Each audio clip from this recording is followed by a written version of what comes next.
Certainly, it's very clear that we haven't really fully followed the blueprint that Robert Schuman was laying down, because he said Europe cannot and must not remain an economic and technical enterprise. It needs a soul. And Jacques Delors defined that soul as spirituality and meaning. That's why it's instructive for us to revisit Schuman's writings and speeches to remind ourselves of the vision that motivated him as the French foreign minister to propose such a radically alternative solution to the post-war problem of Germany, one based on Jesus' command to love God and neighbor. This is a solution based on forgiveness, reconciliation, and brotherly love, so opposite in spirit to the Treaty of Versailles. So here was a vision of Europe as a community of peoples, as I said, sharing a common spiritual and cultural heritage deeply rooted in Christian values. Robert Schuman only wrote one book, a very short book called For Europe, or Europe. He collected many books. He had a library of about 8,000 books, some of which still being maintained at his home in Seychelles, near Metz, in France.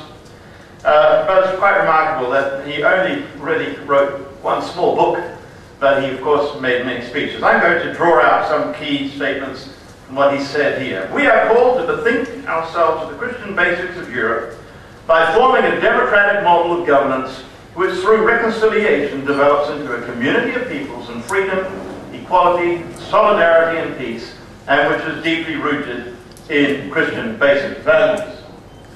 Now I mentioned that Schuman talked about a soul and said this: the emerging identity of a new Europe cannot and must not remain an economic and technical enterprise. It needs a soul. And he defined the soul as the conscience of its historical affinities and of its responsibilities in the present and in the future, and a political will at the service of the same human ideal. Now, you may need to think about what he's saying. For him, the soul of Europe was that which had animated the spiritual and cultural community of those peoples populating the western peninsula of the Eurasian landmass, which we strangely call the continent, or even the continent. It's really just a peninsula, isn't it? But as we described last night, it was the coming of the story of Jesus, the spreading of the message of this book, from Greece, from Rome, etc., right through this peninsula that we call Europe today, that gave a common foundation for the culture that has emerged. All across this continent, we have the symbol of the cross. All across this continent, we have understandings about time involving past, present, and future that only came from the Bible. That concept of time does not exist outside of the Bible. Our understanding of human beings comes out of the Bible. When the American founding fathers said, we hold these truths to be self-evident, all men are created equal. I have some Indian friends who say, wait a minute, who says it's self-evident? Nobody in India finds that self-evident. Why do you call that self-evident? The reason being the American founding fathers were the product of a culture influenced for centuries by this book. And so we need to recognize, remind ourselves again of the true roots and foundations of Europe, and that it was in recognition that it was the coming of this message that so shaped the culture, so gave the deepest values, even if it took old classical values and virtues and infused them with fresh understanding, fresh foundations. This was the soul of Europe. The soul of something is that which animates it, like putting your hand in a children's glove, children's puppet, and animating, giving life to that puppet. It was the soul of the gospel message that animated European culture and gave fresh meaning to the word, in Him we live and move and have our being. And so it was the story of Jesus and the book telling that story that have been the greatest influencing factors shaping Europe's identity and values. And Schumann's strong conviction was that Europe's only future lay in rebuilding Europe on these same foundations. Now, there were contemporaries that were very influential on Robert Schuman. Christopher Dawson and Jacques Maritain were two of them, who helped shape his thinking. And I want to quote here from Christopher Dawson, who's also influenced me a lot. Europe owes its unique character to the fact that it is and has always been a society of nations, each intensely conscious of its own social personality and its own political institutions and laws, but all united by a common spiritual tradition, a common intellectual culture, and common moral values. It's only by the recovery of these common traditions and values and in the strengthening of them that Europe can be saved. Now, he was of course writing this nearly 2 generations ago. But this was also the view of others, such as Comrade Adenauer, Alcide de Gasperi.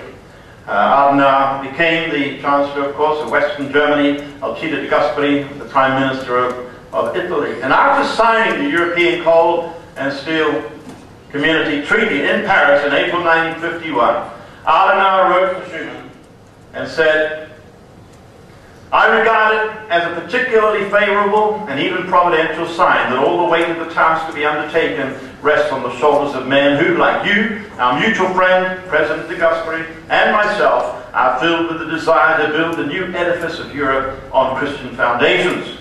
I believe that few occasions in the history of Europe have offered better opportunities for achieving such a goal."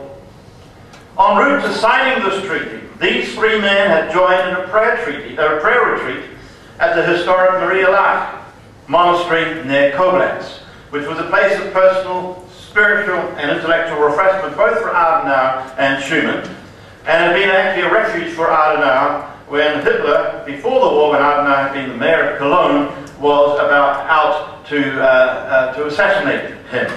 And so he took refuge in this monastery. For in Schumann's understanding, the roots of true democracy, the principle of equality, the practice of brotherly love, individual freedom, respect for the rights of the individual, all came from Christ's teachings. Democracy owed its existence to Christianity.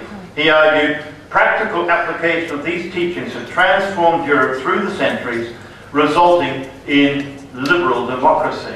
This is perhaps not a standard textbook version, but I'm wanting to give you some original sources here to convince you that this is the truth.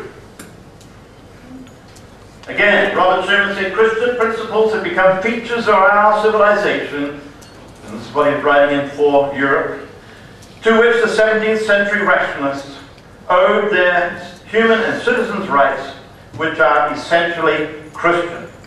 Loving your neighbor as yourself was a democratic principle which applied to nations, meant being prepared to serve and love neighboring peoples.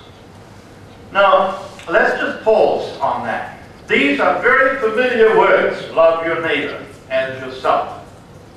This was the command of Jesus, of course. And very often we ask, yes, who is our neighbor, just as Jesus was asked. But let's pause about this. If this is the command of Jesus, to love your neighbor as yourself, we've got to ask ourselves, all right, to what level are we prepared to exercise this command?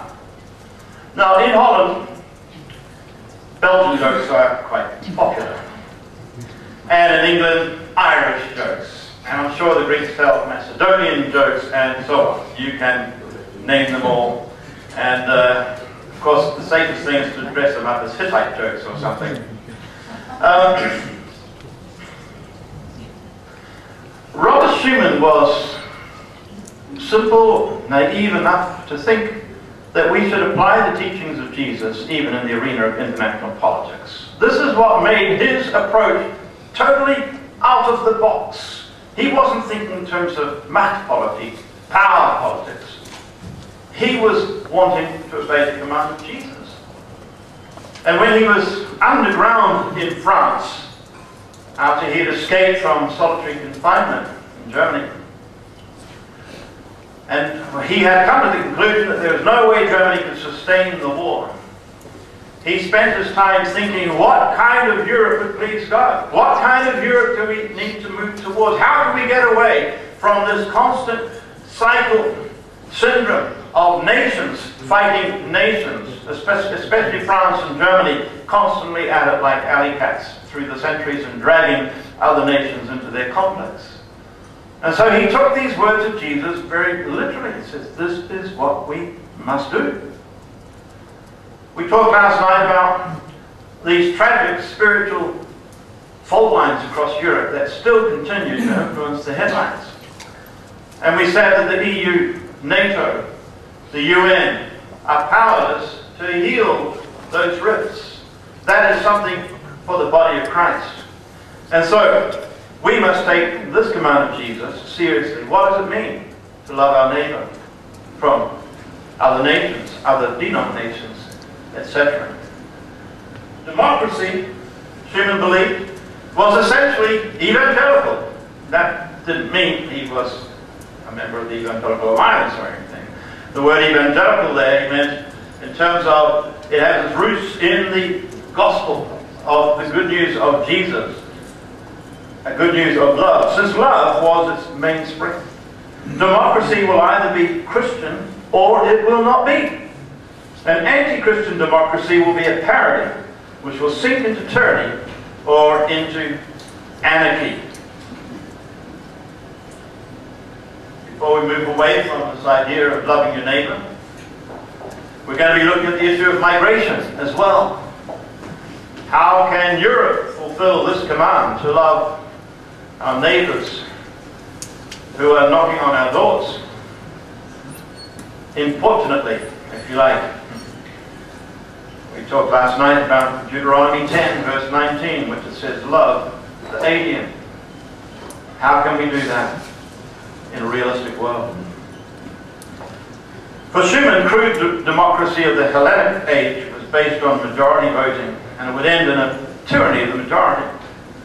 True democracy, he said, required servanthood, serving the people and acting in agreement with the people. And the goals had to start with peace, and the means had to be works of peace. And so for Schuman, a united future Europe had to be both based on Christian and democratic principles. The European story was deeply rooted in the Christian story. Cut off from those roots, Europe would lose the foundation for equality, human dignity, tolerance, and compassion. The Democrat could... Oh, all right. I'll skip over here and talk about the European spirit. So the soul was that which had actually given birth to the European civilization.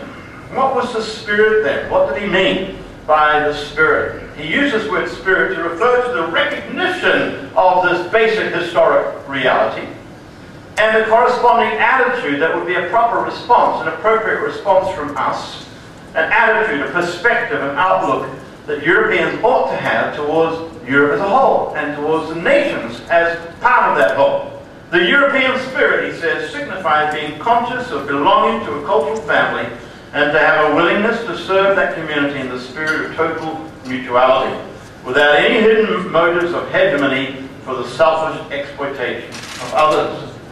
Such a spirit, he said, is needed, which means that we need to be aware of our specifically European common patrimony, and we need to have the will to safeguard it and develop it. Well, talking of such Christian roots today sounds anachronistic, politically incorrect, even intolerant and arrogant and dangerous. It signifies for many a head in the sand denial that time has marched on, history has marched on to a new era, that there's no going back to tired old Christendom. And in a relativistic postmodern age, it's politically incorrect to claim priority for any one worldview over another. All are equally valid, we're often told. Nothing is absolutely true. No belief can claim that it's true. Of course, that's a totally absurd statement in itself. And most beliefs hold that they are uniquely true. Islam, Christianity, and the belief of those who hold absolutely that no belief is true, we all hold to our beliefs. The claim that Europe's roots are primarily Christian is ignored today in the light of the presence of many later competitors, and hence the rejection of the mention of God, Judeo-Christian tradition, and the proposed European Constitution. But what really is the source of Europe's basic values? Is that just a matter of conjecture, of historical facts? We don't invent roots, we discover them. Pope John Paul II said, multiple are the cultural roots that have contributed to reinforce Europe's values, from the spirit of Greece to that of Roman law and virtue, from the contributions of the Latin, Celtic, Germanic, Slav, Finno-Ugric peoples, to those of the Jewish culture and the Islamic world.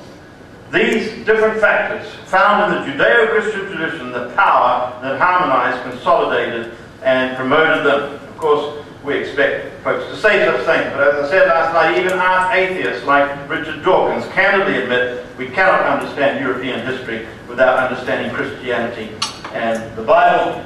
Jürgen Habermas, widely regarded one of the world's most influential secular philosophers, says this, that egalitarian universalism, from which sprang the ideals of freedom and a collective life and solidarity, the autonomous conduct of life and emancipation, the individual morality of conscience, human rights and democracy, is the direct legacy of the Judeo ethic of justice and the Christian ethic of love. This legacy, substantially unchanged, has been the object of a continual critical reappropriation and reinterpretation. Up until this day, there is no alternative to it. And in the light of the current challenges of post-national constellation, we must draw sustenance now, as in the past, from this substance. Everything else is idle, postmodern chatter. I'm reminded of the proverbial story of the drunk looking for his keys under a lamppost at night. When asked where he lost them, he says, over there in the dark, but there's more light here. Is this a picture, not a picture of modern Europeans who stubbornly refuse to look for the lost keys to Europe's future outside the orb of Europe's Enlightenment thought? The question remains, which world and life view can give us a sustainable future? Answers for the pressing questions of our day. We need to ask ourselves if the multiple crises facing us in Europe today, the economic, political, social, religious, environmental, are not the result of ignoring Schuman's warnings that the European movement will only be successful if future generations manage to tear themselves away from the temptation of materialism which corrupted society by cutting it off from its spiritual roots.